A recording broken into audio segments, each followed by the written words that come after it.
जय श्री राम दोस्तों, आपका स्वागत है ममता हिंदी कहानियां चैनल में। यहाँ पर आपको मिलेंगी दिल को छू जाने वाली प्रेरणादायक कहानियां। अगर आपको हमारी कहानियां पसंद आए तो वीडियो को लाइक करें, चैनल को सब्सक्राइब करें और अपने सुझाव कमेंट में जरूर दें। आपके सहयोग से आपका अपना चैनल ज्यादा से ज्यादा लोगों तक पहुंच पाए। धन्यवाद।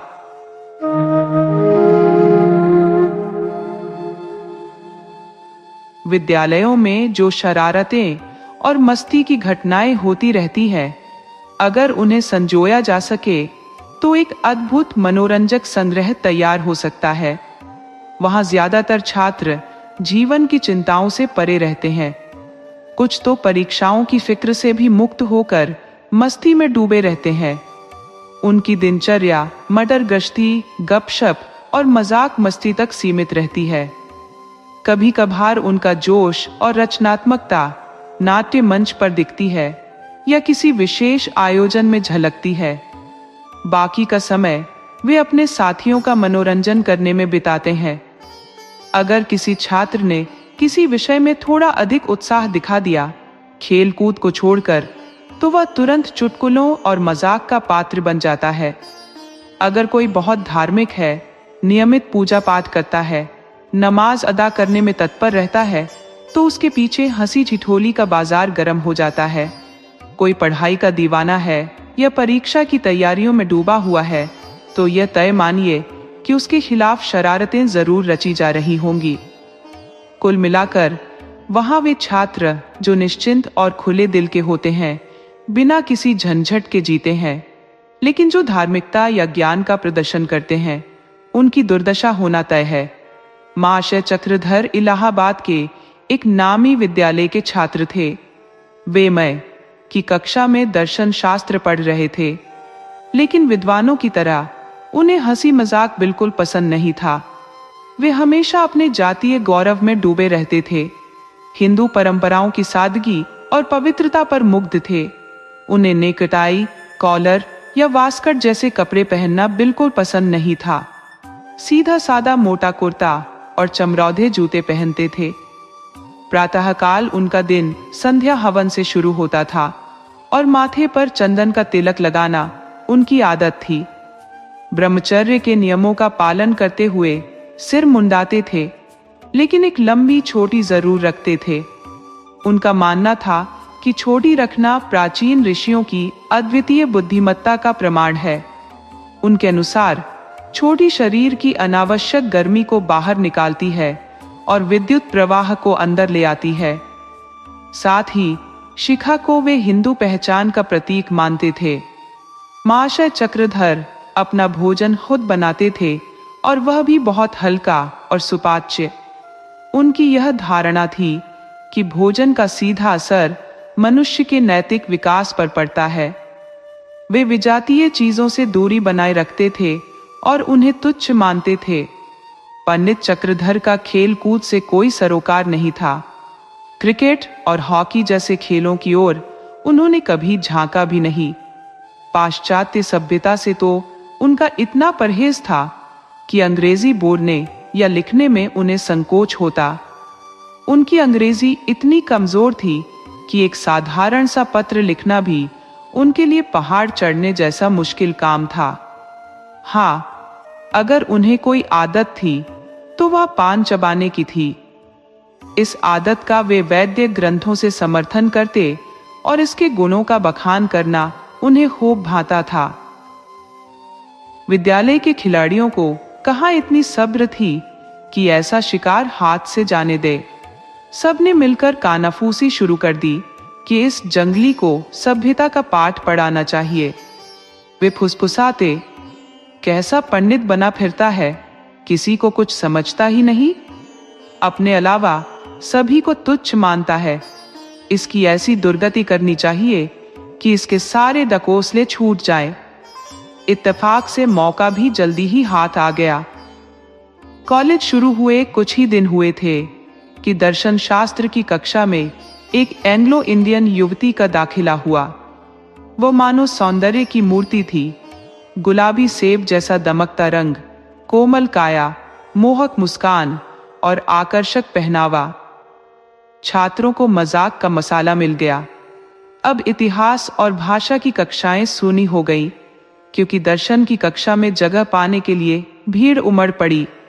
सभी छात्र अपनी नजरें उस रमणी पर गड़ाए रहते, मानो चकोर चांद को निहार रहे हो। हर कोई उसकी एक मुस्कान का भूखा था, उसकी मधुर आवाज सुनने को लालायित। लेकिन नियति का नियम है कि जब दिलों पर सच्चे प्रेम का जादू चलता है तो वह बख्शता नहीं। बाकी छात्र तो उसकी खूबसूरती को देखकर बस आंखें सेकते रहते, लेकिन पंडित चक्रधर उसके प्रेम में पूरी तरह डूब चुके थे। चक्रधर की हालत यह थी कि उसकी तरफ देखने में भी झिझकते, कहीं कोई देख न ले और उनके तिलक शिखा पर हंसी न उड़ाई जाए। जब मौका मिलता तो चुपके से, विनम्र और आतुर निगाहों से उसे निहार लेते, पर हमेशा सिर झुका हुआ और आंखें चुराई हुई, जैसे कोई चोर पकड़े जाने के डर से सहमा हो। लेकिन उनकी यह छिपी भावना छिपी कहाँ रह सकती थी। ताड़ने वाले छात्रों ने ताड़ लिया। जैसे ही उनके प्यार की भनक लगी तो सबकी बाँछें खिल उठी। दो लड़कों ने उनसे दोस्ती बढ़ानी शुरू कर दी और ऐसे दिखाने लगे जैसे उनके सच्चे साथी हो। जब उन्हें लगा कि पंडित चक्रधर का उन पर भरोसा जम गया है, तो उन्होंने अपनी चाल चलने की तैयारी कर ली। एक दिन उन दोनों ने मिलकर लेडियों की शैली में पंडित चक्रधर के नाम से एक पत्र लिखा। माय डियर चक्रधर, काफी समय से मन कर रहा था कि आपको पत्र लिखूं, लेकिन यह सोचकर अब तक खुद को रोक रखा था कि बिना औपचारिक परिचय के ऐसा करना ठीक नहीं होगा। लेकिन अब यह मन की बेचैनी सहन नहीं होती। आपने मुझ पर ऐसा क्या प्रभाव डाल दिया है कि आपकी छवि हर समय आंखों के सामने तैरती रहती है। आपकी शांत और सरल मूर्ति, आपका तेजस्वी माथा और साधारण लेकिन प्रभावी वेशभूषा सब मेरे ख्यालों में बस गए हैं। मुझे स्वभावतः दिखावे से नफरत है, लेकिन यहाँ हर किसी को बनावटी रंग में रंगा हुआ पाती हूँ। हर कोई ऐसा लगता है मानो मेरे प्रति आकर्षित है, लेकिन मैं उनके इरादों को भली भांति समझती हूँ। उनमें से अधिकांश केवल दिखावे के लिए ऐसा करते हैं, लेकिन आप उनमें अलग हैं। आपके स्वभाव में मुझे सच्चे आदर और वास्तविक स्नेह की झलक दिखाई देती है। कई बार मन करता है कि आपसे बातचीत करूं, लेकिन आप इतनी दूर बैठते हैं कि यह मुमकिन नहीं हो पाता। कृपया ईश्वर के लिए कल से मेरे पास बैठें। भले ही हम बात न करें, लेकिन आपका पास होना ही मेरे लिए सुकून देने वाला होगा। इस पत्र को पढ़ने के बाद इसे फाड़ दीजिएगा और इसका उत्तर पुस्तकालय की तीसरी अलमारी के नीचे रख दीजिएगा। आपकी लूसी। ये पत्र डाक में भेजा गया और कॉलेज में हर कोई इस बात को लेकर उत्सुक था कि इसका पंडित जी पर क्या असर होगा। उन्हें ज्यादा इंतजार नहीं करना पड़ा। अगले ही दिन पंडित चक्रधर लूसी के पास बैठने की कोशिश में लग गए। लूसी के पास पहले से ही चक्रधर के दोस्त नईम और गिरिधर सहाय बैठा करते थे। चक्रधर ने गिरिधर से कहा, यार तुम मेरी जगह पर चले जाओ, मुझे यहां बैठने दो। नईम ने चुटकी ली। क्यों, जलन हो रही है क्या? चक्रधर ने जवाब दिया। जलन बजलन की बात नहीं है, यहाँ प्रोफेसर साहब की बातें सुनाई नहीं देती। वैसे भी मेरे कान थोड़े भारी हैं। गिरिधर ने मजाक करते हुए पूछा। अच्छा, पहले तो यह बीमारी नहीं थी, ये कब से शुरू हो गई? नईम ने हंसते हुए कहा। और फिर प्रोफेसर साहब तो यहाँ से और भी दूर हो जाएंगे, तब कैसे सुनाई देगा? चक्रधर ने सफाई दी। दूर हो जाएंगे तो भी यहाँ बेहतर रहेगा। कभी कभी मुझे झपकी आ जाती है। सामने बैठा रहूं तो डर रहता है कि कहीं प्रोफेसर की नजर न पड़ जाए। गिरिधर ने कहा, तुम तो सिर्फ झपकी लेते हो, मैं तो यहाँ पूरी एक नींद निकालता हूँ। फिर? नईम ने हंसते हुए कहा, तुम भी अजीब हो, जब दोस्त होकर कुछ कह रहे हैं तो मान लो ना। चुपचाप दूसरी जगह बैठ जाओ। गिरिधर ने भारी मन से कहा, ठीक है, जगह छोड़ देता हूं, मगर समझ लो ये कोई आसान काम नहीं। मैं अपने दिल पर पत्थर रख रहा हूं, कोई लाख रुपए भी देता तो यहां से ना हटता। नईम ने मुस्कुराते हुए कहा, अरे भाई, ये जगह जन्नत से कम है क्या? लेकिन दोस्ती में तो थोड़ा त्याग करना पड़ता है। चक्रधर ने कृतज्ञ नजरों से उन्हें देखा और जाकर उस जगह बैठ गए। थोड़ी देर में लूसी भी अपनी जगह पर आ गई। पंडितजी बार बार उसकी ओर ऐसे देख रहे थे जैसे उम्मीद कर रहे हों कि वह बातचीत शुरू करे, लेकिन लूसी पूरे ध्यान से प्रोफेसर का लेक्चर सुन रही थी। पंडितजी ने सोचा शायद वह लाज के कारण बात नहीं कर रही। वैसे भी लज्जा तो नारी का सबसे खूबसूरत आभूषण होता है। चक्रधर लूसी के डेस्क की ओर बार बार मुंह फेरकर देखने लगे, लेकिन ऐसा लगा कि लूसी को उनके पान चबाने की आदत से चिढ़ हो रही थी। वह बार बार मुंह दूसरी ओर फेर लेती, लेकिन पंडितजी इन संकेतों को समझने वाले नहीं थे। वह तो ऐसे खुश थे मानो उन्हें दुनिया का सबसे बड़ा खजाना मिल गया हो। उनके चेहरे पर गर्व ऐसा झलक रहा था जैसे कह रहे हो, तुम सब कहां इस किस्मत के हकदार हो? मुझ जैसा भाग्यशाली कोई और हो सकता है क्या? दिन किसी तरह गुजर गया। शाम को पंडितजी नईम के कमरे में पहुंचे और बोले, भाई, मुझे एक लेटर राइटर की जरूरत है। बताओ किसका लेटर राइटर सबसे अच्छा है? नईम ने गिरिधर की तरफ देखकर मुस्कुराते हुए पूछा, लेटर राइटर लेकर क्या करोगे? गिरिधर ने मजाक करते हुए कहा, भाई, नईम तो खुद किसी लेटर राइटर से कम नहीं। चक्रधर थोड़ा झिझकते हुए बोले, वो अगर किसी को प्रेम पत्र लिखना हो तो उसे कैसे शुरू करें? नईम ने हंसते हुए कहा, डार्लिंग लिखते हैं, और अगर रिश्ता बहुत गहरा हो तो डियर डार्लिंग भी लिख सकते हैं। चक्रधर ने सवाल किया, और खत खत्म कैसे करें? नईम ने शरारती अंदाज में कहा, पूरा हाल बताओ तो खत ही लिख दूं? चक्रधर बोले, नहीं, आप बस इतना बता दीजिए, मैं खुद लिख लूंगा। नईम बोले, अगर बहुत प्यार करने वाला हो तो लिखो योर डाइंग लवर, और अगर बस साधारण सा प्रेम हो तो योर्स फॉरएवर लिख सकते हो। चक्रधर ने फिर पूछा, कुछ शुभकामनाएं भी तो होनी चाहिए, है ना? नईम बोले, बिल्कुल, बिना शुभकामनाओं के तो कोई खत पूरा नहीं होता, खासकर मोहब्बत का। माशूक को लिखते वक्त दुआएं भी होनी चाहिए।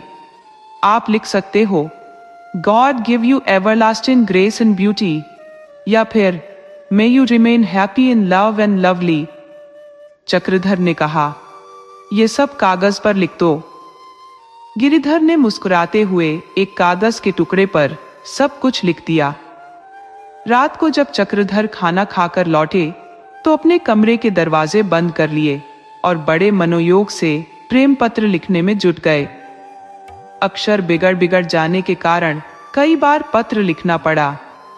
घंटों की मशक्कत के बाद पिछली रात जाकर पत्र पूरा हुआ। चक्रधर ने उसे इत्र में भिगोया और अगले दिन पुस्तकालय में तय जगह पर रख दिया। यार दोस्त तो पहले से ताक में थे, पत्र उड़ा लाए और खूब मजे लेकर पढ़ा। 3 दिन बाद चक्रधर को लूसी का जवाब मिला। लिखा था, माय डियर चक्रधर, तुम्हारा प्रेम पत्र मिला। बार बार पढ़ा, आंखों से लगाया और चूमा। उसकी मनमोहक खुशबू ने दिल जीत लिया। ईश्वर से प्रार्थना करती हूं कि हमारा प्रेम भी इसी तरह महकता रहे।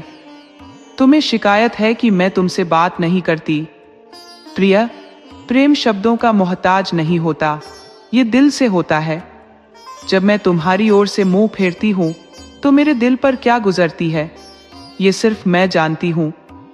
अंदर ही अंदर एक ज्वाला जल रही है जो मुझे भस्म कर रही है।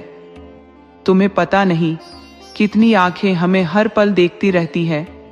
अगर कोई शक कर बैठा तो हमारा साथ हमेशा के लिए छूट सकता है, इसलिए हमें बेहद सतर्क रहना होगा। मैं तुमसे एक विनती करती हूँ, कृपया माफ करना। मैं तुम्हें अंग्रेजी पोशाक में देखने की बेहद इच्छा रखती हूँ।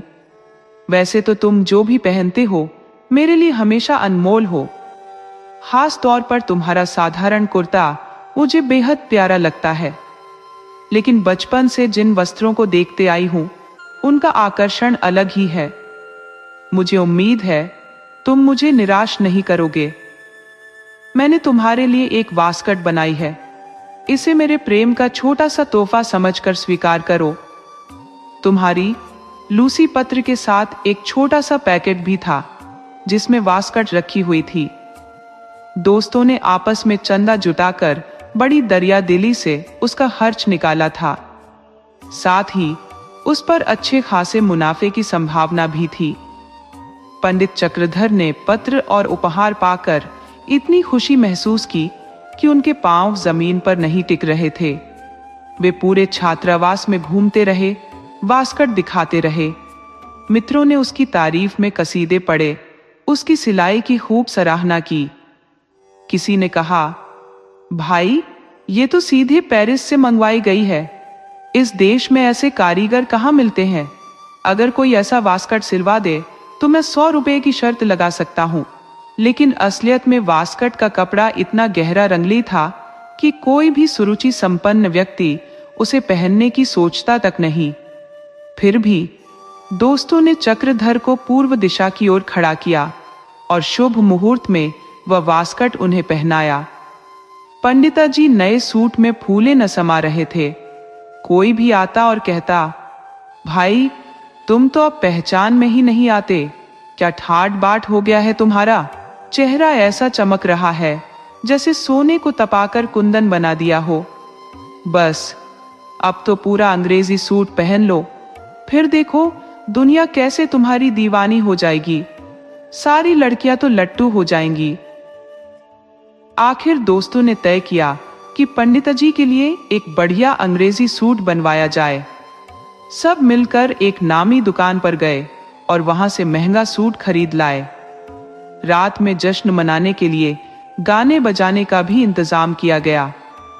अगले दिन सुबह 10 बजे पंडिताजी को नया सूट पहनाया गया। पंडितजी तो थोड़ा शर्माते हुए बोले, मुझे ये कपड़े तो बिल्कुल अच्छे नहीं लगते। तुम लोगों को कैसे इतने पसंद आ गए? नईम बोले, जरा आईने में देखो तो सही। शाहजादे लग रहे हो पूरे। तुम्हारे हुस्न पर तो हमें रश्क हो रहा है। खुदा ने ऐसी सूरत दी और तुम मोटे कपड़ों में इसे छिपाए बैठे थे। चक्रधर बोले, भाई नेकटाई तो ठीक से बांध दो। मुझे नहीं आता ये झंझट। गिरिधर सहाय ने नेकटाई ऐसी कसकर बांधी कि पंडित जी का दम घुटने लगा। बोले, यार ये बहुत तंग है। गिरिधर बोले, अरे ये फैशन है, दीली ताई खराब मानी जाती है। नईम ने मजाक में कहा, अभी तो इन्होंने बहुत डीली बांधी है, मैं तो और ज्यादा कसकर बांधता हूं। चक्रधर ने कहा, अरे भाई या तो दम घुट रहा है। नईम हंसते हुए बोले, और टाई का असली मतलब ही यही है। इसे इसलिए बांधा जाता है कि आदमी ज्यादा जोर जोर से सांस न ले सके। बेचारे पंडित जी के प्राण संकट में थे। चेहरा लाल हो गया था और आंखों में पानी भर आया था, लेकिन टाई को ढीला करने की हिम्मत नहीं हुई। नए ठाट बाट के साथ जब कॉलेज पहुंचे तो दोस्तों का एक झुंड उनके पीछे ऐसे चला जैसे बारात चल रही हो। सब एक दूसरे को देखकर मुंह छुपाकर हंसते जा रहे थे, लेकिन पंडित जी को इसकी भनक तक नहीं थी। क्लास में जाकर जब बैठे तो थोड़ी देर में लूसी भी आई। उसने पंडित जी के नए रूप को देखा तो चौंक गई। उसके होंठों पर एक हल्की सी मुस्कान आ गई। पंडित जी ने सोचा कि यह उनकी तारीफ में मुस्कुरा रही है। अब बार बार उनकी ओर देखकर मुस्कुराने लगे, लेकिन लूसी का ध्यान तो बिल्कुल कहीं और था। पंडित जी की जिंदगी में बड़ा बदलाव आने लगा। उनकी दिनचर्या धार्मिक जोश और जाति प्रेम में जैसे तूफान सा आ गया। सबसे पहले उनकी शिखा छोटी पर छुरा चला। अंग्रेजी स्टाइल में बाल कटवा लिए।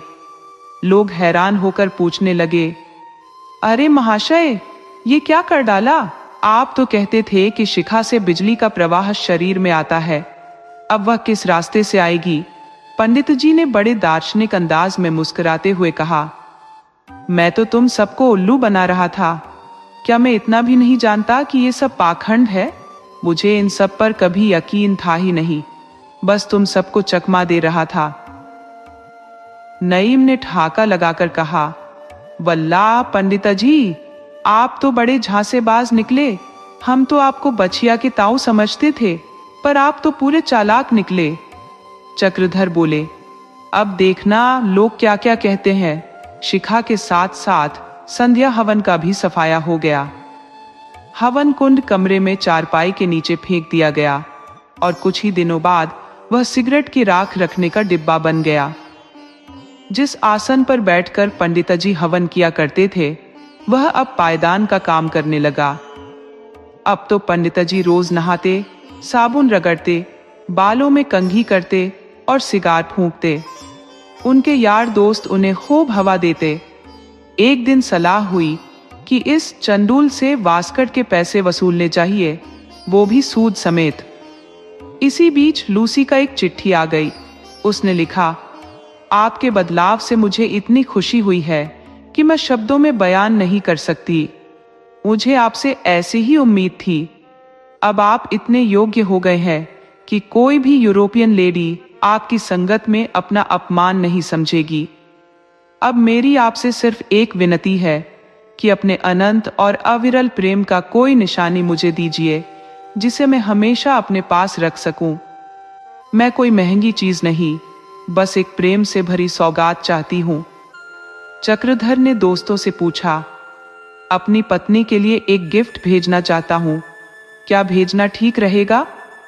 नईम बोले, यह उसकी तालीम और मिजाज पर निर्भर करता है। अगर वह नए जमाने की लेडी है तो कुछ महंगी और स्टाइलिश चीज भेजो, जैसे रुमाल, रिस्ट वॉच, परफ्यूम, फैंसी कंघी, आईना, लॉकेट या ब्रश वगैरह। और अगर गंवारिन है तो फिर मुझसे मत पूछो, मुझे गंवारियों का मिजाज नहीं पता। चक्रधर बोले, अरे जनाब, वह अंग्रेजी पढ़ी लिखी है और बड़ी ऊंचे घराने की है। नईम बोले, तो फिर मेरी सलाह मानो और ढंग की चीजें खरीदो। शाम को सब दोस्त चक्रधर के साथ बाजार गए और ढेर सारी चीजें खरीद लाए।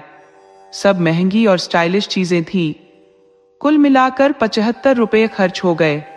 पंडित जी ने बिना किसी शिकन के मुस्कुराते हुए रुपये निकाल दिए। लौटते समय नईम ने मजाकिया लहजे में कहा, हाय काश हमें भी ऐसी खुशमिजाज बीवी मिलती। गिरिधर चुटकी लेते हुए बोले, भाई जहर खा लो, जहर। नईम ने छेड़ते हुए कहा, दोस्ती का मतलब तो यही है कि एक बार हमें भी उनके दर्शन करने का मौका मिले। क्यों पंडिता जी, आप इसमें कोई बुराई तो नहीं देखते? गिरिधर ने हंसते हुए जोड़ा, खैर खुदा करे उन्हें जल्दी इस दुनिया से मुक्ति मिले। रातों रात पैकेट तैयार हुआ और सुबह सवेरे पंडित जी उसे लाइब्रेरी में रख आए। चूंकि लाइब्रेरी सुबह जल्दी खुल जाती थी, कोई अड़चन नहीं हुई। उन्होंने उधर मुंह फेरा और इधर दोस्तों ने माल उड़ा लिया। इसके बाद नईम के कमरे में चंदे के हिसाब से हिस्से बांटे गए। किसी ने घड़ी पाई, किसी ने रूमाल, तो किसी ने कुछ और। 1 रुपये के बदले 5-5 रुपए का माल सबके हाथ लगा। प्रेमीजन का धैर्य सचमुच अद्वितीय होता है। निराशा पर निराशा हाथ लगने के बावजूद धैर्य नहीं टूटता। बेचारे पंडिता जी ने विपुल धन खर्च करने के बाद भी प्रेमिका से सीधे संवाद का सौभाग्य नहीं पाया। वह प्रेमिका भी कम अद्भुत न थी, जो पत्रों में शहद घोलती थी, मगर सामने आते ही नजरें फेर लेती थी। पंडिता जी कई बार सोचा करते कि खुद जाकर पहल करें, मगर साहस जवाब दे जाता। ये समस्या उनके लिए विकट थी, लेकिन इससे भी वह हतोत्साहित नहीं हुए। अब तो हवन और संध्या जैसे कर्मकांड उनकी दिनचर्या से बाहर हो चुके थे। बाल पहले ही नए फैशन में कटवाए जा चुके थे। अंग्रेजी अब उनकी मुख्य भाषा बन गई थी। भले ही वह टूटी फूटी और अशुद्ध क्यों न हो। रातों को वह अंग्रेजी मुहावरों की किताब लेकर ऐसे रटते जैसे कोई स्कूली पाठ हो। बचपन में भी उन्होंने इतनी मेहनत कभी नहीं की थी। उन्हीं रटे रटाए मुहावरों का वह मौकों पर उपयोग करते। 2-4 बार लूसी के सामने भी अंग्रेजी का प्रदर्शन कर दिया, जिससे उनकी योग्यता और अधिक उजागर हो गई। लेकिन उनके मित्रों को अब भी उन पर रहम नहीं आया। एक दिन चक्रधर को लूसी का पत्र मिला, जिसमें उसने बड़ी विनम्रता और आग्रह के साथ यह लिखा था कि मैं चाहती हूं कि आपको अंग्रेजी खेलों में भी दक्ष देखूं। मैंने कभी आपको फुटबॉल या हॉकी खेलते हुए नहीं देखा। एक सच्चे अंग्रेज जेंटलमैन के लिए यह जरूरी है कि वह इन खेलों में निपुण हो। मुझे उम्मीद है कि आप मेरी इस मामूली सी याचना को स्वीकार करेंगे। लूसी ने आगे लिखा, अंग्रेजी वेशभूषा और आचार व्यवहार में तो अब आपका कोई सानी नहीं। मैं चाहती हूं कि खेल के मैदान में भी आपकी श्रेष्ठता साबित हो। शायद भविष्य में कभी आपको लेडियों के सामने भी खेलना पड़े। ऐसे में आपकी और आपसे ज्यादा मेरी प्रतिष्ठा दांव पर होगी। इसलिए कृपया टेनिस खेलना शुरू कीजिए। 10 बजे पंडित जी के हाथ वह पत्र पहुंचा। दोपहर में जैसे ही विश्राम की घंटी बजी, वह सीधा नईम के पास पहुंचे और बोले, यार जरा फुटबॉल निकाल देना। नईम, जो खुद फुटबॉल टीम के कप्तान थे, मुस्कुराते हुए बोले, भाई सब खैरियत तो है? इस तपती धूप में फुटबॉल खेलने का ख्याल कहां से आ गया? आप तो कभी मैदान की ओर झांकते भी नहीं। आज अचानक ये जुनून क्यों? चक्रधर ने तुनक कर जवाब दिया, तुमसे मतलब? बस गेंद निकाल दो, मैं मैदान में भी तुम सबको मात देकर दिखाऊंगा। नईम हंसते हुए बोले, जनाब, कहीं चोट चपेट लग गई तो सारा झंझट हमारे सिर पड़ेगा। प्लीज खुदा के लिए इस वक्त इसे रहने दो। चक्रधर झुंझलाते हुए बोले, चोट तो मुझे लगेगी, तुम्हारा क्या नुकसान होगा? गेंद निकालने में इतनी परेशानी क्यों हो रही है? आखिरकार नईम ने गेंद दे दी और पंडित जी तपती हुई दोपहरी में मैदान पर जाकर अभ्यास में जुट गए। बार बार गिरते, आसपास खड़े लोग ठहाके लगाते, लेकिन पंडित जी अपनी धुन में मग्न थे। उनकी परवाह का तो नामो निशान भी नहीं था। इसी बीच उनकी नजर लूसी पर पड़ी, जो वहां से गुजर रही थी। पंडित जी मानो और जोश में भर गए। बार बार गेंद को लात मारने की कोशिश करते, मगर निशाना चूक जाता। पैर गेंद को छू भी लेता तो ऐसा लगता मानो गेंद को कोई फर्क ही न पड़ा। वहीं दूसरे लोग एक ठोकर में गेंद को आसमान तक पहुंचा देते। फिर भी पंडित जी अपनी रौ में कहते, मैं जब जोर से मारूंगा तो ये इससे भी ऊंचा जाएगी। लेकिन नतीजा वहीं झांक के 3 पात। लूसी ने 2-3 मिनट तक उनकी हालत पर खड़े खड़े हंस लिया। आखिरकार उसने नईम से कहा, नईम, इस पंडित को क्या हो गया है? हर दिन कोई न कोई तमाशा करता है। इसके दिमाग में कुछ गड़बड़ तो नहीं? नईम ने मुस्कुराते हुए कहा, मालूम तो कुछ ऐसा ही पड़ता है। शाम को जब सब लोग छात्रालय में इकट्ठा हुए तो दोस्तों ने पंडित जी को बधाई दी। भाई, तुम तो बड़े खुशनसीब हो। हम लोग सालों से फुटबॉल को कॉलेज में चमकाने की कोशिश कर रहे हैं, लेकिन कभी किसी ने हमारी तारीफ नहीं की। और तुम्हारे खेल की हर तरफ तारीफ हो रही है। खासकर लूसी ने तो बड़ी तारीफ की। वह कह रही थी, जिस तरह से ये खेलते हैं, ऐसा अंदाज मैंने बहुत कम हिंदुस्तानियों में देखा है। लगता है ऑक्सफोर्ड का अनुभवी खिलाड़ी है। चक्रधर ने उत्सुकता से पूछा, और क्या कहा? सच सच बताओ। नईम ने चुटकी लेते हुए कहा, अब सब कुछ साफ साफ मुझसे क्यों कहलवाना चाहते हो? लगता है तुमने टट्टी की आड़ में शिकार खेला है। बड़े उस्ताद हो भाई। हम सब मुंह ताकते रह गए और तुम मैदान मार ले गए। अब समझ आया कि हर दिन यह रूप रंग क्यों बदलते रहते थे। सच्ची बड़े खुशनसीब हो यार। चक्रधर बोले, मैंने तो उसी कायदे से गेंद पर लात मारी थी जैसा किताब में लिखा है। नईम ने चुटकी लेते हुए कहा। तभी तो बाजी मार गए भाई, नहीं तो क्या हम आपसे किसी बात में कम है? हाँ, आपकी जैसी सूरत कहां से लाए? चक्रधर मुस्कुराते हुए बोले, बहुत बढ़ा चढ़ाकर मत कहो, मैं कोई इतना बड़ा रूपवान नहीं हूं। नईम ने ठाका लगाया। अरे, यह तो नतीजों से ही जाहिर हो रहा है। हम यहाँ साबुन और तेल लगाते लगाते हालत खराब कर लेते हैं, फिर भी कोई असर नहीं। और आप हैं कि बिना कुछ किए ही रंग रूप ऐसा दमकता है कि पूछो मत। चक्रधर थोड़े उत्सुक होकर बोले, उसने मेरे कपड़ों वगैरह को लेकर तो कुछ नहीं कहा? नईम ने मुस्कान के साथ जवाब दिया, नहीं, ऐसा तो कुछ नहीं कहा, लेकिन इतना जरूर देखा कि जब तक वहां खड़ी रही उसकी निगाहें आप पर ही जमी रहीं। पंडितजी का चेहरा गर्व से खिल उठा। दिल अंदर ही अंदर खुशी से झूम रहा था। जिसने भी उस दिन चक्रधर की वह अनोखी छवि देखी, वह इसे बरसों तक नहीं भूल सकता। लेकिन इस खुशी की कीमत भी उन्हें चुकानी पड़ी, क्योंकि अब कॉलेज का सेशन खत्म होने को था और दोस्तों की यह ख्वाहिश थी कि पंडितजी एक शानदार दावत का आयोजन करें। जैसे ही प्रस्ताव रखा गया, तीसरे दिन पंडितजी को लूसी का पत्र मिला। उसमें लिखा था, वियोग के कठिन दिन पास आ रहे हैं, न जाने आप कहाँ होंगे और मैं कहाँ। मैं चाहती हूँ कि इस अविस्मरणीय प्रेम की निशानी के रूप में एक भव्य दावत हो। यदि खर्च आपके लिए कठिनाई पैदा करता है तो मैं पूरा खर्चा उठाने को तैयार हूँ। इस दावत में मैं और मेरी सहेलियां शामिल होंगी। कॉलेज के छात्र और अध्यापक भी मौजूद रहेंगे। भोजन के बाद हम अपने वियोगी दिलों के जज्बात साझा करेंगे। काश आपका धर्म, जीवन शैली और मेरे माता पिता की कठोरता हमारे बीच दीवार न बनती, तो हमें दुनिया की कोई ताकत जुदा नहीं कर सकती। ये पत्र पढ़ते ही चक्रधर के होश उड़ गए। उन्होंने दोस्तों से कहा, भाई, चलते चलते एक शानदार दावत तो होनी ही चाहिए, फिर न जाने कौन कहाँ होगा। लूसी को भी बुलाया जाए।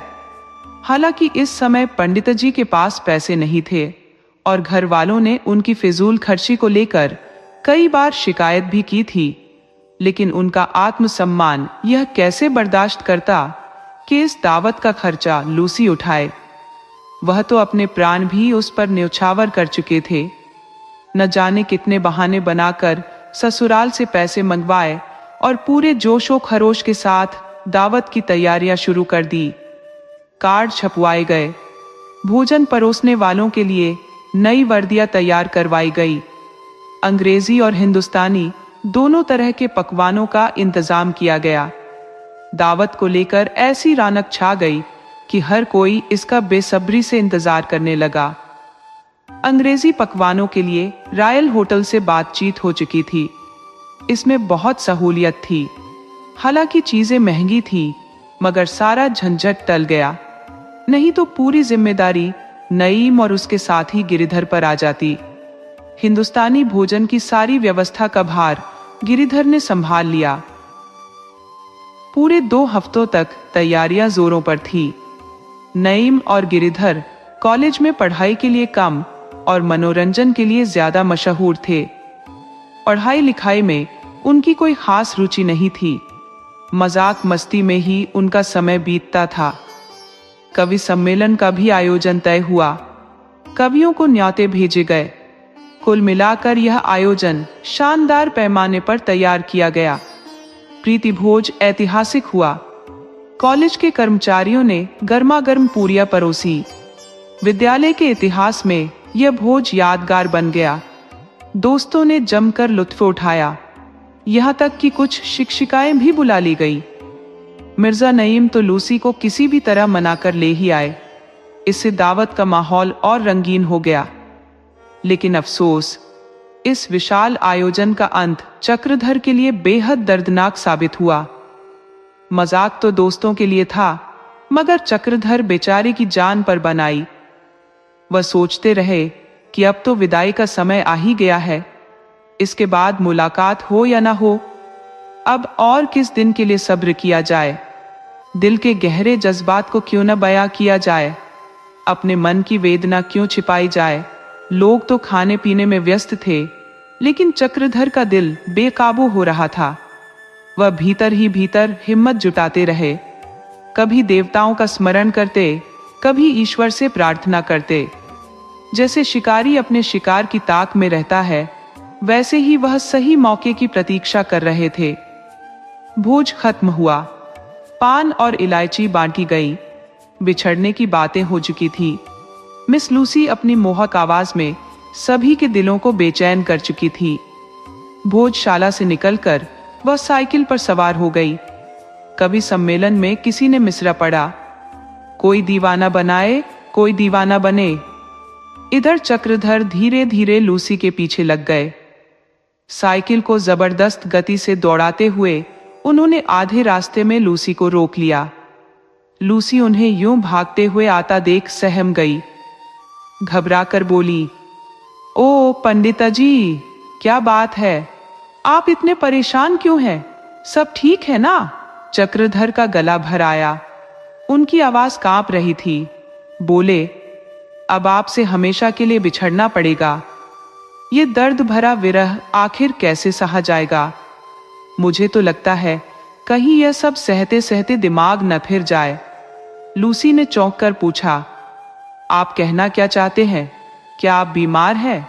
चक्रधर ने एक गहरी सांस लेते हुए कहा, ओ डियर डार्लिंग, तुम पूछती हो कि बीमार हो? मैं तो अब खत्म हो गया हूं, बस तुम्हारे प्रेम का सहारा ही मुझे जिंदा रखे हुए है। ये कहते हुए उन्होंने उसका हाथ पकड़ने की कोशिश की, लेकिन लूसी उनके इस उन्मादी व्यवहार से घबरा गई। गुस्से में बोली, आप मुझे यहां रोककर मेरी तौहीन कर रहे हैं, इसके लिए आपको पछताना पड़ेगा। चक्रधर ने दुख भरी आवाज में कहा, लूसी, इतनी कठोर मत बनो, चलते चलते इस तरह की निर्दयता मत दिखाओ।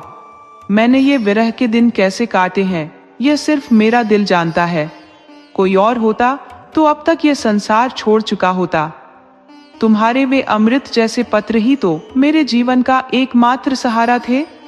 लूसी चौंक कर बोली, मेरे पत्र? कौन से पत्र? मैंने तो आपको कभी लिखा ही नहीं। लगता है आप कोई नशा करके आए हैं। चक्रधर ने अपने दिल की गहराई से कहा, डियर डार्लिंग, इतनी जल्दी सब कुछ मत भूलो। तुम्हारे वे प्रेम पत्र जो तुमने मुझे लिखे, वे ही मेरी सबसे बड़ी पूंजी है। तुम्हारे कहने पर मैंने यह भेष धारण किया, अपना सब कुछ छोड़ा, तुम्हारे लिए यह नया जीवन अपनाया। देखो तो सही, मेरे दिल पर हाथ रखो। ऐसा लगता है कि यह दिल धड़कते धड़कते बाहर ही आ जाएगा, और तुम्हारी यह कुटिल हंसी तो जैसे मेरे प्राण ले जाएगी। लूसी हंस पड़ी और व्यंग्य भरे लहजे में बोली, तुमने कहीं भांग तो नहीं पी ली है, या फिर किसी ने तुम्हारे साथ मजाक किया है, मैं और तुम्हें प्रेम पत्र लिखूं? हा हा हा, जरा अपनी शक्ल तो देखो, किसी जंगली सुअर से कम नहीं लगते। लेकिन पंडिता जी अब भी यही सोच रहे थे कि लूसी मजाक कर रही है। उन्होंने फिर से उसका हाथ पकड़ने की कोशिश की और बोले, प्रिय, इतने लंबे इंतजार के बाद यह मौका मिला है, अब तुम मुझसे बच नहीं सकती। ये सुनकर लूसी का पारा चढ़ गया। उसने जोर से एक तमाचा चक्रधर के गाल पर जड़ दिया और सिंहनी की तरह दहाड़ते हुए बोली, यू ब्लडी, हट जाओ मेरे रास्ते से, नहीं तो अभी पुलिस बुला लूंगी। रास्कल! पंडिता जी चांटे की गोंद से हक्के बक्के रह गए। आंखों के सामने अंधेरा छा गया। मानसिक आघात के साथ यह शारीरिक चोट, यह दोहरी मुसीबत। लूसी तो चांटा मारकर हवा हो गई और बेचारे चक्रधर वहीं जमीन पर बैठकर इस पूरी घटना का विश्लेषण करने लगे। उस चांटे ने उनकी बाहरी आंखें आंसुओं से भर दी थी, लेकिन अंदर की आंखें खोल दी थी। वो सोचने लगे, कहीं ये सब कॉलेज के लौंडों की शरारत तो नहीं है? जरूर यही बात है। आह, पाजियों ने तो बड़ा चकमा दे दिया भाई, तभी सब मुझे देख देख कर हंसते रहते थे। मैं भी कोई कम अक्ल नहीं हूं। पर इनके चक्कर में फंसकर टेसू बन गया। बड़े धूर्त निकले, ऐसा झांसा दिया कि उम्र भर याद रहेगा। वहीं से झल्लाते हुए आया और नईम से बोला, तुम बड़े दगाबाज हो, परले दर्जे के पाजी, उल्लू, गधे और शैतान। नईम हंसते हुए बोला, अरे भाई कुछ बात तो बताओ, या सिर्फ गालियां ही देते रहोगे? मैंने गुस्से में कहा, क्या बताऊं? कहीं लूसी से कुछ कहा तो नहीं? अभी उसके पास से छांटा खाकर और मुंह में कालिख लगवाकर आ रहा हूं। तुम दोनों ने मिलकर मुझे खूब उल्लू बनाया। इसकी कसर अगर न लूं तो मेरा नाम नहीं। मैं नहीं जानता था कि तुम लोग दोस्त बनकर मेरी पीठ पीछे छुरा घूंप रहे हो। अच्छा, जो वो गुस्से में पिस्तौल चला देती तो? नईम, अरे यार, माशूकों की घातें निराली होती हैं। मैं भड़क गया, तुम्हारा सिर माशूक चांटे लगाते हैं क्या? वो आंखों से तीर चलाते हैं, कटार मारते हैं, लेकिन हाथों से थप्पड़ रसीद करने का नया चलन तुमने सुनाया है। गिरिधर, अच्छा, उससे आखिर कहाँ क्या? मैं, कहाँ क्या? अपनी प्रेम कहानी सुनाने बैठ गया। इस पर उसने ऐसा तगड़ा छांटा मारा कि कान अभी तक बज रहे हैं। उसके हाथ है कि पत्थर? गिरिधर हंसते हुए, गजब हो गया भैया, आप तो निरे भोले निकले। हमें क्या पता था कि आप इतने छिछोरे हो, नहीं तो मजाक ही क्यों करते। अब आपके कारण हम सबकी शामत आ गई। कहीं उसने प्रिंसिपल से शिकायत कर दी तो सबकी लुटिया डूब जाएगी, और अगर अपने किसी अंग्रेज साथी से कह दिया तो हम सबको जान के लाले पड़ जाएंगे। आप तो निरे गधे हो, इतना भी नहीं समझ पाए कि सब दिल लगी थी। वैसे भी आप इतने खूबसूरत भी तो नहीं हो। मैं गुस्से से, दिल लगी तुम्हारे लिए थी, मेरे लिए तो मौत बन गई। अब चुपचाप मेरे 500 रुपये लौटा दो, नहीं तो तुम लोगों की गर्दन तोड़ दूंगा। नईम, अरे भाई, रुपयों के बदले खिदमत ले लो। कहो तो हजामत बना दे, जूते साफ कर दे, सिर सहला दे, बस खाना खिलाते रहना। वादा करता हूं अब जिंदगी में कहीं मजाक नहीं करूंगा। मैं, मत जले पर नमक छिड़को। तुम तो बच जाओगे, लेकिन मैं गया काम से। बदनाम हुआ सो अलग, और 500 की चपत भी पड़ी। ये दिल लगी थी या गला काटना? खैर, मैं न समझूं, पर ईश्वर तो समझेंगे। नईम, गलती हो गई भाई, अब तो खुद इस पर शर्मिंदगी हो रही है। गिरिधर, शर्मिंदगी का अभी बहुत वक्त मिलेगा। पहले यह बताओ कि अगर लूसी ने प्रिंसिपल से कह दिया तो अंजाम क्या होगा? तीनों को निकाल बाहर कर दिया जाएगा, नौकरी भी हाथ से जाएगी। फिर? चक्रधर, तो मैं भी प्रिंसिपल के सामने तुम दोनों की सारी करतूतें खोल कर रख दूंगा। नईम, अरे यार, यही दोस्ती का सिला है। चक्रधर, बिल्कुल, तुम जैसे दोस्तों के लिए यही सजा काफी है। उधर तो रात भर मुशायरे का मजमा लगा रहा, और इधर यह त्रिमूर्ति बैठी अपनी खाल बचाने की जुगत में लगी रही। बात जब प्रिंसिपल तक पहुंची तो आफत सिर पर मंडराने लगी। अंग्रेज वाली बात है, पता नहीं क्या अनहोनी कर डाले। अंततः काफी माथापच्ची और बहस के बाद तय हुआ कि नईम और गिरिधर सुबह मिस लूसी के बंगले पर जाकर उससे माफी मांगेंगे, और जो भी सजा या प्रायश्चित वह तय करेगी उसे स्वीकार करेंगे। चक्रधर, मैं एक ढीला नहीं दूंगा। नईम, मत दो भाई, लेकिन कम से कम हमारी खैरियत तो रहने दो। गिरिधर, खैरियत की फिक्र छोड़ो, पहले ये सोचो कि रुपयों का इंतजाम कैसे होगा। वह बिना जुर्माना लिए तो मानेगी नहीं।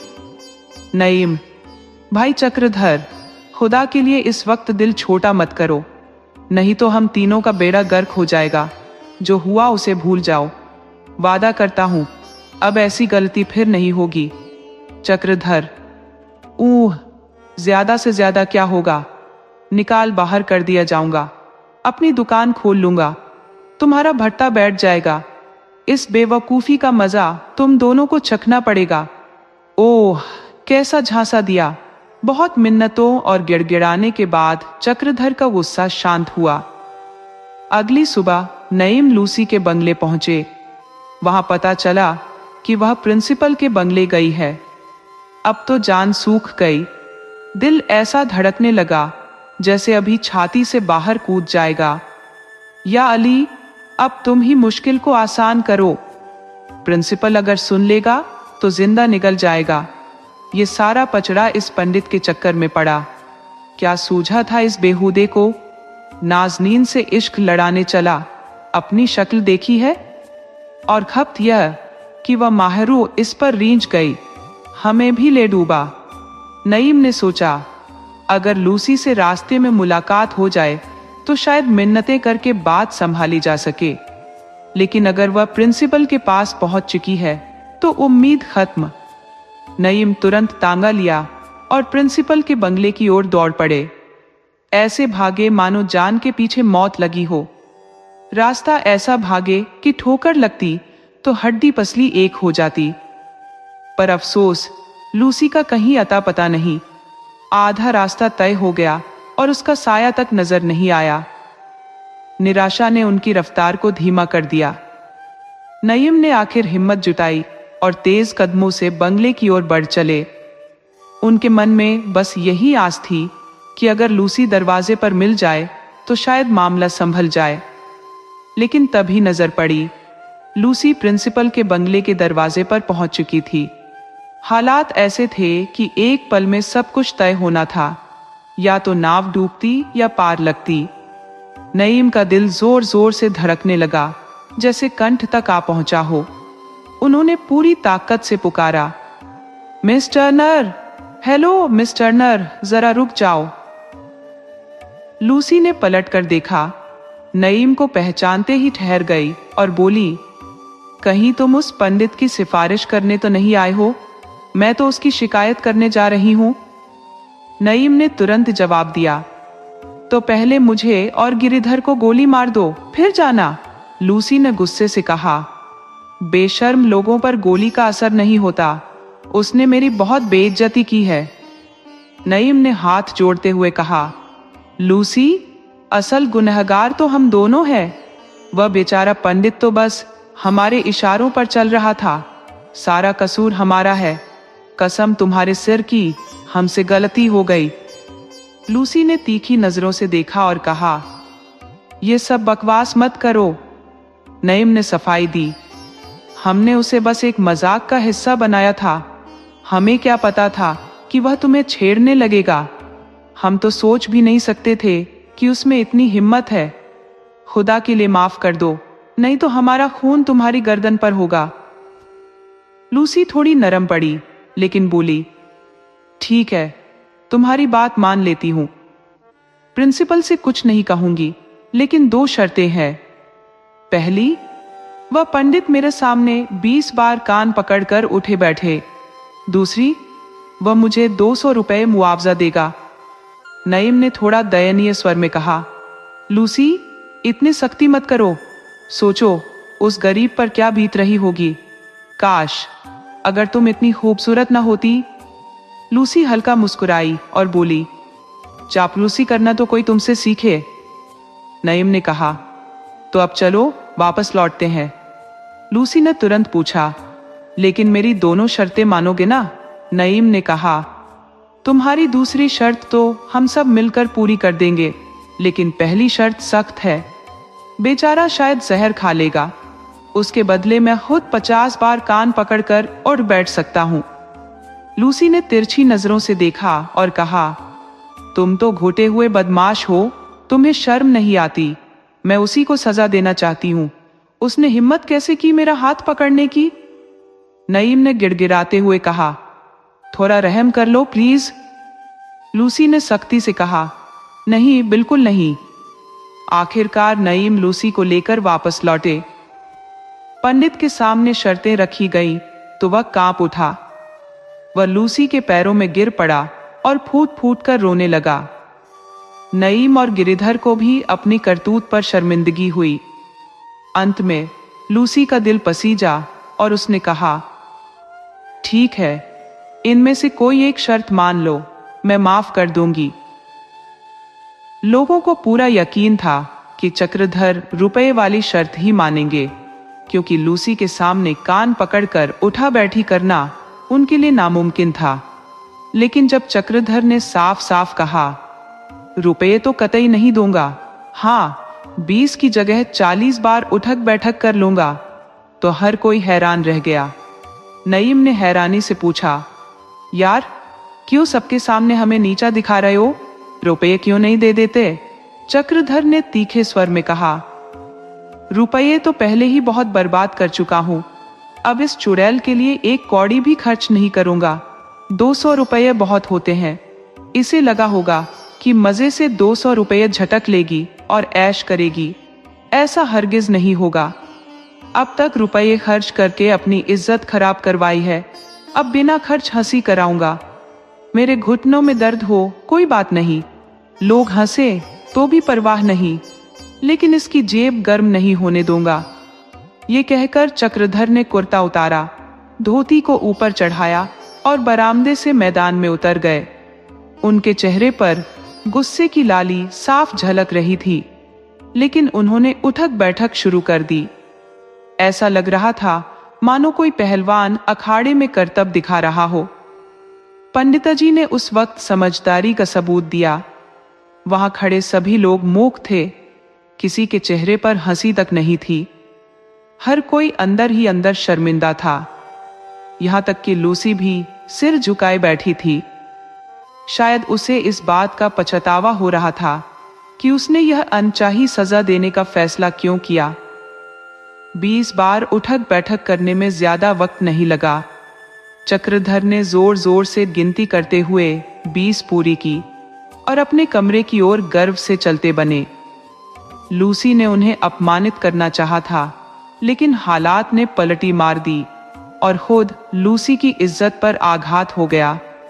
इस घटना के बाद कॉलेज 1 हफ्ते तक खुला रहा, लेकिन किसी ने पंडितजी को हंसते नहीं देखा।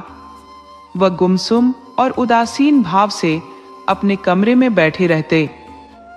अगर कोई लूसी का नाम भी लेता तो वो भड़क उठते। उस साल की परीक्षा में पंडित जी फेल हो गए। उसके बाद उन्होंने इस कॉलेज में कदम नहीं रखा। सुनने में आया कि वह शायद अलीगढ़ चले गए। दोस्तों, आपको कहानी कैसी लगी अपने सुझाव कमेंट करना न भूले। तो चलिए आज की अगली कहानी शुरू करते हैं।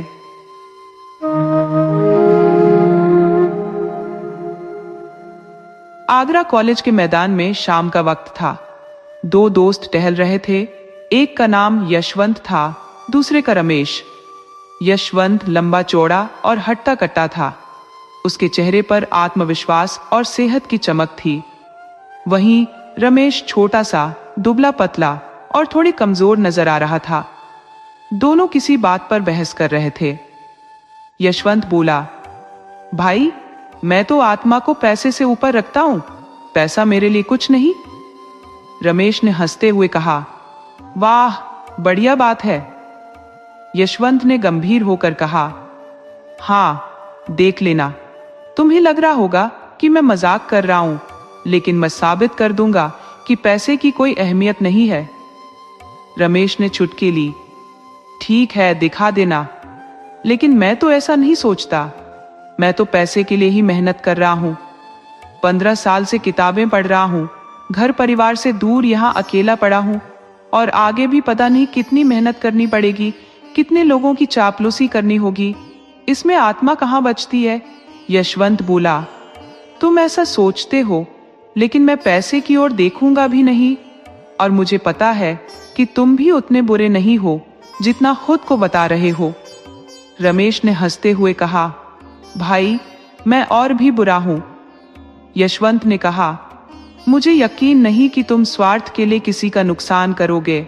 रमेश बोला, भाई दुनिया में आदर्श का पालन तो बस सन्यासी ही कर सकता है, मैं तो नहीं कर सकता।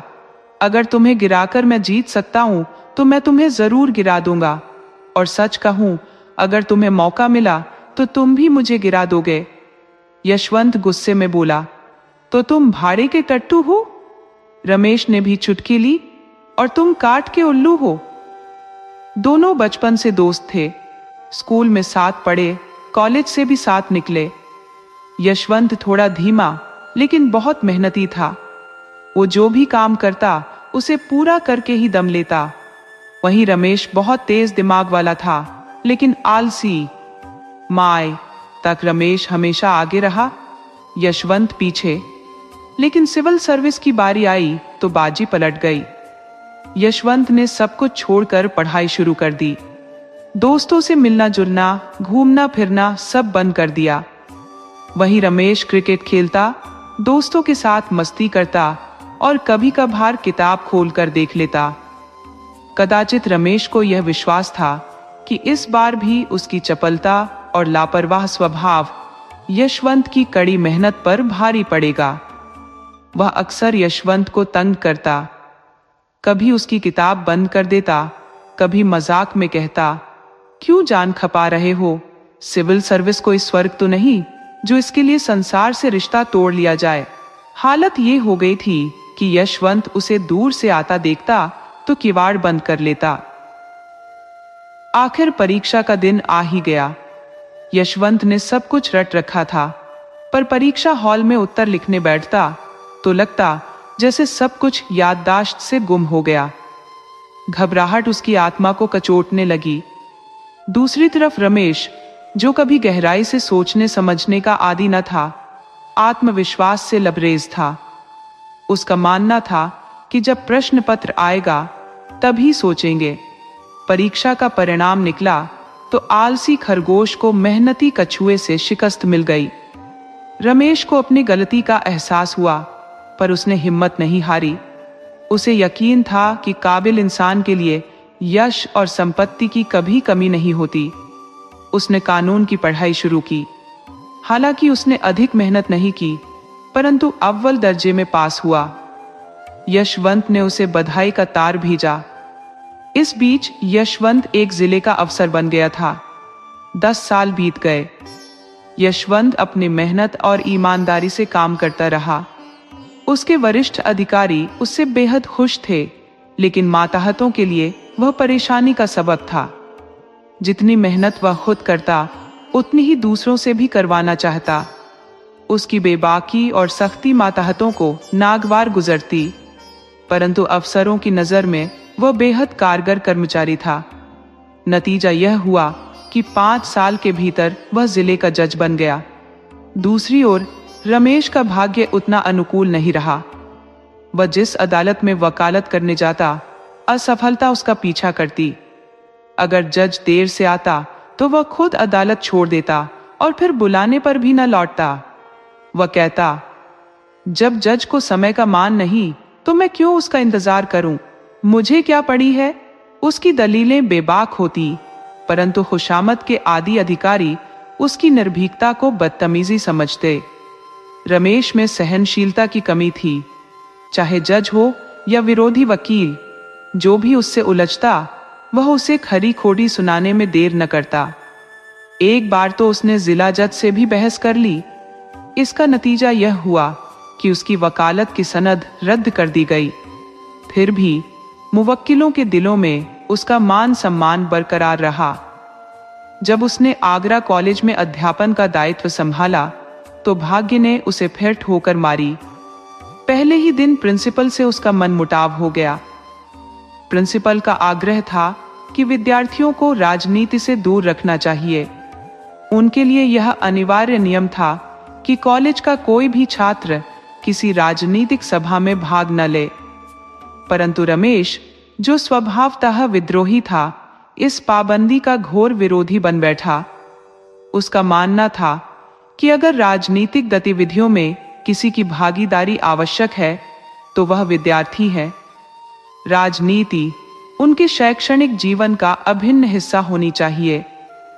उसने अन्य देशों का उदाहरण देते हुए तर्क दिया कि वहां के छात्र आंदोलनों ने पूरे युग को परिवर्तित कर दिया है, तो फिर हमारे यहाँ छात्रों की आवाज दबाने की कोशिश क्यों की जाती है।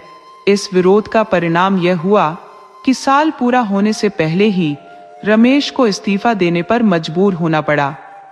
परंतु विद्यार्थियों के बीच उसकी लोकप्रियता में रत्ती भर भी कमी नहीं आई। उसका जीवन परिस्थितियों और स्वभाव की मार से लगातार तराशा जा रहा था। पहले उसने मुवक्किलों के लिए अदालत से लड़ाई लड़ी, फिर छात्रों के अधिकारों के लिए प्रिंसिपल से टकराया और अब आम जनता के हक में सरकार को चुनौती दे दी। उसका स्वभाव ही निर्भीकता, आदर्शवाद, सत्यनिष्ठा और आत्माभिमान का मिश्रण था। ऐसे व्यक्तित्व के लिए जनता का सेवक बनने के अलावा और कोई राह नहीं थी। समाचार पत्रों में उसके लेखों ने तहलका मचाना शुरू कर दिया। वे इतने प्रभावशाली, तीव्र और सटीक होते थे कि जल्दी ही उसका नाम चारों ओर फैल गया। लोगों ने उसे एक नई शक्ति के रूप में पहचान लिया। अधिकारियों पर उसके लेख तीखे बाणों की तरह असर करते। उसकी आलोचनाएं इतनी सटीक होती कि उनसे बच पाना असंभव हो जाता। उसकी अतिशयोक्तियां हवा में नहीं उड़ती, बल्कि वास्तविकताओं पर गहरी चोट करती। देश की राजनीतिक स्थिति दिन ब दिन अधिक गंभीर हो रही थी। यशवंत, जो अपने पुराने मित्र के लेख पढ़ते थे, उन्हें गहरी चिंता होने लगी। वह रमेश को बार बार समझाते, संभल जाओ, कानून के पंजे में मत फंसो, अपनी कलम को थोड़ा संयमित करो। आखिर क्यों झर उगलने वाले कानून के सामने खुद को खड़ा करते हो? लेकिन रमेश को नेतृत्व और क्रांति का जुनून सिर चढ़कर बोल रहा था। वह यशवंत की नसीहतों को अनसुना कर देता। 5 साल बाद यशवंत का तबादला हुआ और वह आगरे का जिला जज बन गया। देश की राजनीतिक स्थिति दिन ब दिन गंभीर होती जा रही थी। खुफिया पुलिस ने एक ऐसा कोहराम मचा रखा था जिससे शासन तंत्र का संतुलन पूरी तरह डगमगा गया था। उनकी मनगढ़ंत कहानियां सुन सुनकर अधिकारी वर्ग आतंकित थे। कहीं प्रेस का गला घोंटा जा रहा था, तो कहीं जननेताओं को कुचलने की साजिशें रची जा रही थी। खुफिया पुलिस अपने निजी स्वार्थ साधने के लिए अफसरों को इस तरह भड़काती थी कि हर एक स्वतंत्र सोचने वाला व्यक्ति उन्हें षड्यंत्रकारी और खतरनाक प्रतीत होता। रमेश ऐसा व्यक्ति नहीं था जो अन्याय के आगे मौन साध ले। जितना अधिक अधिकारी निरंकुशता दिखाते, उतना ही उसका प्रतिरोध तेज हो जाता। वह नियमित रूप से जनसभाओं को संबोधित करता और उसके भाषण अक्सर क्रांतिकारी विचारों से ओतप्रोत होते। उसके तर्क स्पष्ट और सीधे होते, जिनमें कोई बनावट नहीं होती थी। उसका विश्वास था कि जो नेता अपने दिल की बात खुलकर न कह सके, वह जनता का प्रतिनिधि नहीं हो सकता। रमेश ने कभी भी अपने विचारों को छिपाने की कला नहीं सीखी। उसे इस बात का डर नहीं था कि जेल या फांसी उसका इंतजार कर रही है। वह हर कठिनाई का सामना करने के लिए तैयार था और यही वजह थी कि वह सरकार की आंखों में सबसे बड़ा कांटा बन चुका था। एक दिन यशवंत ने रमेश को अपने घर बुलवाया। रमेश के मन में आया कि कह दे, तुम्हें खुद आने में शर्म आती है क्या? आखिर तुम भी तो एक गुलाम हो। परंतु थोड़ी देर सोचने के बाद उसने कहला भेजा, कल शाम को आऊंगा। अगले दिन वह ठीक 6 बजे यशवंत के बंगले पर पहुंचा। उसने यह मुलाकात किसी को नहीं बताई। उसे लगा लोग यह न समझे कि वह अधिकारियों की चमचागिरी कर रहा है। साथ ही यह भी चिंता थी कि कहीं इस मुलाकात से यशवंत को नुकसान न पहुंचे। जब रमेश पहुंचा, तब तक दियों की रोशनी हर कोने में फैल चुकी थी। यशवंत ने उसे गले लगा लिया। दोनों ने आधी रात तक खुलकर बातें की। यशवंत ने अपनी नौकरी के अनुभव साझा किए, जो रमेश के लिए चौंकाने वाले थे। उसे यह जानकर आश्चर्य हुआ कि यशवंत के राजनीतिक विचार कई मामलों में उससे भी अधिक उग्र थे। उसकी यह धारणा कि यशवंत अब पूरी तरह बदल चुका होगा, गलत निकली। रमेश ने मुस्कुराते हुए कहा, भाई, जब इतने कड़वे अनुभव है तो नौकरी क्यों नहीं छोड़ देते? कम से कम अपनी आत्मा को तो बचा सकोगे। यशवंत ने गहरी सांस लेकर कहा, मेरी फिक्र छोड़ो, इस वक्त तुम्हारी चिंता है। मैंने तुम्हें इसीलिए बुलाया है। सरकार की नजरें इस समय तुम पर गड़ी है। मुझे डर है कहीं तुम गिरफ्तार ना हो जाओ। रमेश, इसके लिए तो पहले से ही तैयार हूं। यशवंत, लेकिन आखिर आग में कूदने से कोई फायदा होगा भी। रमेश, फायदा नुकसान की गणना मेरा काम नहीं। मेरा कर्तव्य है अपने मार्ग पर डटे रहना। यशवंत, तुम हमेशा जिद्दी रहे हो, लेकिन यह वक्त बड़ा पेचीदा है। सावधान रहना ही समझदारी है। अगर मैं देखता कि जनता में सचमुच जागरूकता है तो तुमसे पहले मैदान में उतरता, मगर जब देखता हूं कि लोग बस अपने मतलब की सोचते हैं तो कदम आगे बढ़ाने का साहस नहीं कर पाता। दोनों मित्र देर तक बातचीत करते रहे। कॉलेज के दिनों की यादें ताजा हो गईं। पुराने सहपाठियों और अध्यापकों पर चर्चा करते हुए हंसी ठिठोली चल पड़ी। ऐसा महसूस हो रहा था मानो वे अब भी कॉलेज के विद्यार्थी हों। गंभीरता का नामो निशान नहीं था। रात काफी बीत चुकी थी। खाना खाते खाते रात का 1 बज गया। यशवंत ने कहा, अब कहाँ जाओगे? यहीं रुक जाओ, बातें करेंगे। तुम तो कभी आते भी नहीं। रमेश तो पहले से ही फक्कड़ मिजाज थे। खाना खाकर बातचीत करते करते सो गए। सुबह जब नींद खुली तो 9 बज चुके थे। यशवंत उनके सामने खड़े मुस्कुरा रहे थे। इसी रात आगरा में भयानक डकैती हुई। रमेश जब सुबह 10 बजे घर पहुंचे तो देखा कि पुलिस ने उनके घर को चारों तरफ से घेर रखा है। जैसे ही वह पहुंचे, एक अधिकारी ने उन्हें वारंट दिखाया। तुरंत घर की तलाशी शुरू हो गई। अजीब बात यह हुई कि रमेश की मेज की दराज से एक पिस्तौल बरामद हो गई। इसके बाद तो हथकड़ियां लगा दी गई। अब कौन यह मानने को तैयार होता कि रमेश का इस डकैती में हाथ नहीं है। और भी कई नेताओं को इस षड्यंत्र में फंसाया गया। मुकदमा शुरू हुआ। बाकी लोगों का ईश्वर जाने, लेकिन रमेश इस मामले में पूरी तरह निर्दोष थे। उनके पास ऐसा मजबूत सबूत था जो उनकी बेगुनाही साबित कर सकता था। पर क्या वह इस सबूत का इस्तेमाल कर सकते थे? रमेश ने सोचा कि यशवंत खुद आगे आकर उनके वकील को गवाही देने का प्रस्ताव देगा। आखिर वह जानता था कि रमेश निर्दोष है। पर दिन बीतते गए और यशवंत की ओर से ऐसा कोई कदम नहीं उठाया गया। रमेश खुद शर्मिंदगी के मारे यशवंत का नाम गवाहों में शामिल करने की हिम्मत नहीं कर पा रहे थे। उन्हें डर था कि कहीं इससे यशवंत किसी मुसीबत में न पड़ जाए। यशवंत दिल से निष्ठुर नहीं थे, उनके भाव भी सच्चे थे, लेकिन उनके कार्य जरूर निष्क्रिय थे। उन्हें अपने जिगरी दोस्त को बेगुनाही के बावजूद कष्ट झेलते देखना असहनीय था।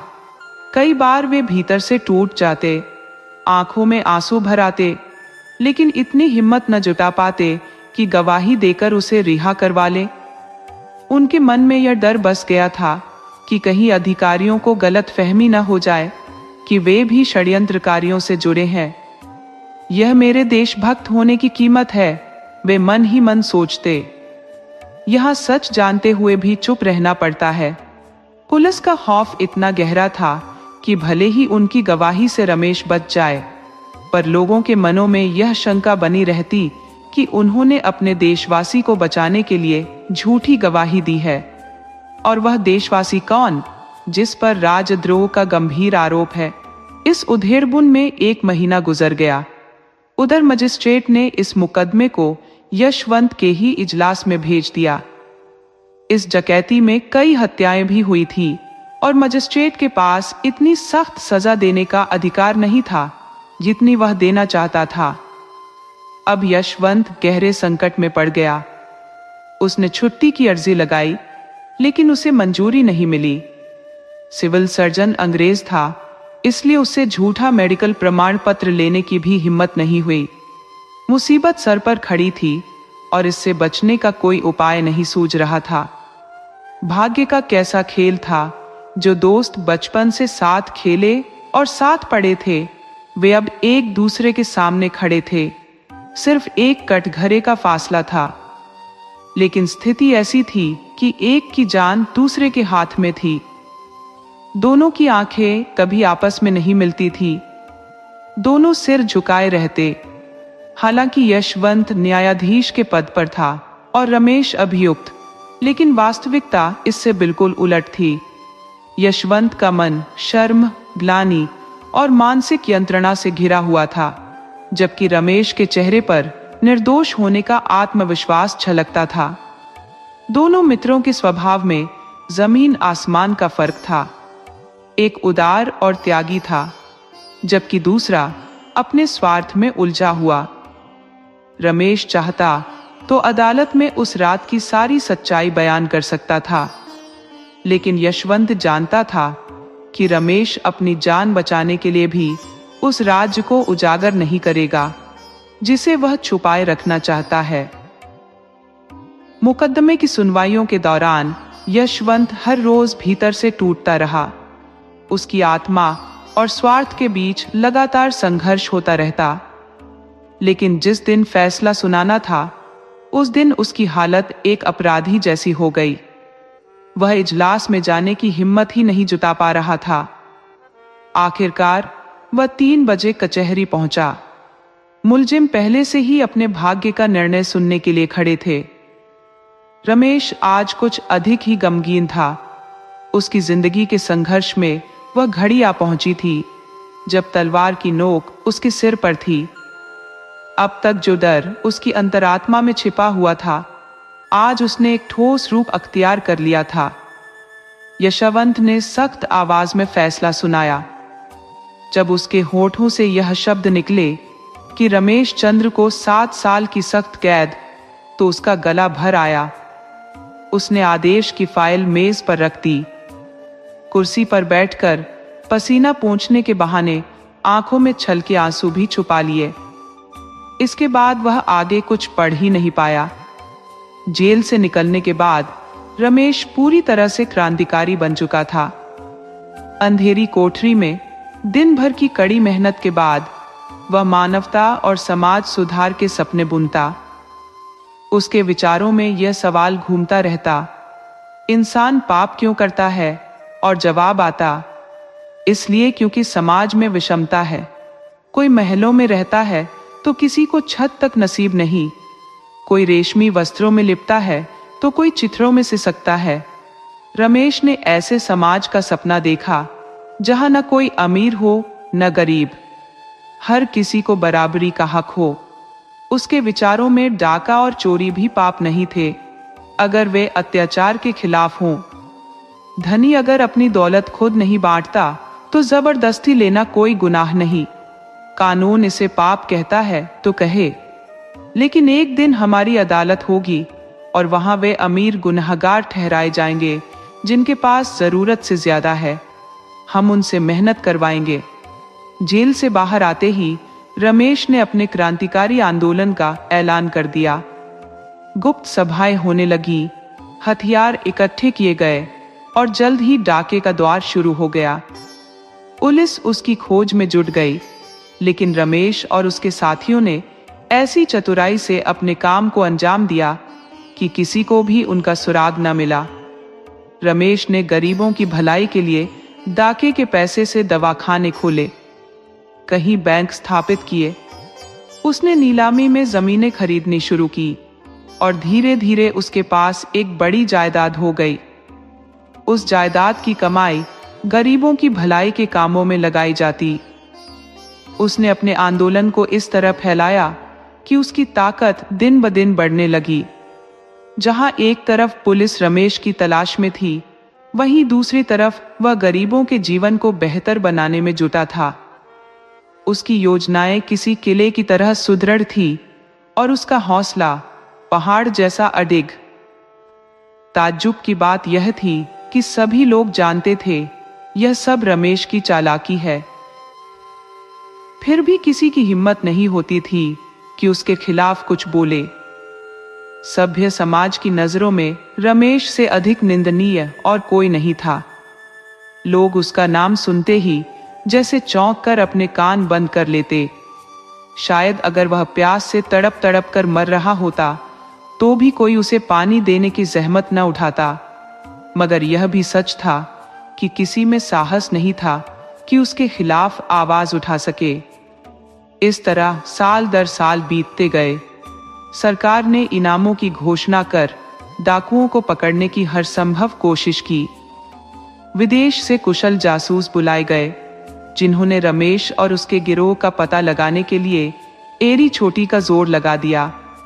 लेकिन रमेश और उसके साथियों की चतुराई के आगे उनकी सारी कोशिशें नाकाम रही। फिर भी रमेश अपने सिद्धांतों पर कायम नहीं रह सका। वक्त बीतने के साथ उसे एहसास होने लगा कि उसके अनुयायियों में असंतोष की लहर उठ रही है। जो लोग ज्यादा तेज तर्रार और साहसी थे, वे दूसरों पर हुकूमत जमाने लगे।